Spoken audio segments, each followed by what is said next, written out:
How to make decisions. There are only two main ways to make decisions, but to get to the right answer, you have to ask yourself the question, why? Why am I making this decision? Now, as you start to go through the process of answering, look for the motivations that are behind your reasons. Are they based in fear or are they based in love? If from fear, excuses are going to come to mind and you're going to be saying, but. If from love, optimism, seeing all of the opportunities that are abounding. If from fear, safety. You don't want something hypothetically to go wrong, so you don't take action.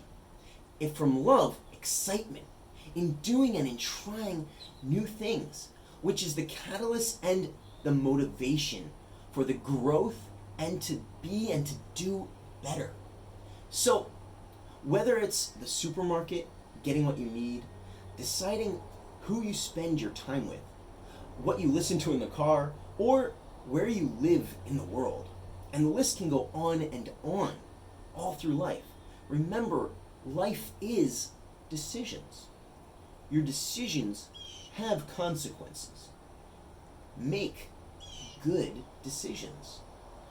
Will you make decisions from fear or from love?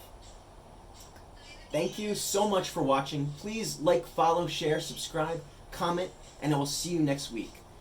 Also, feel free to DM me anytime.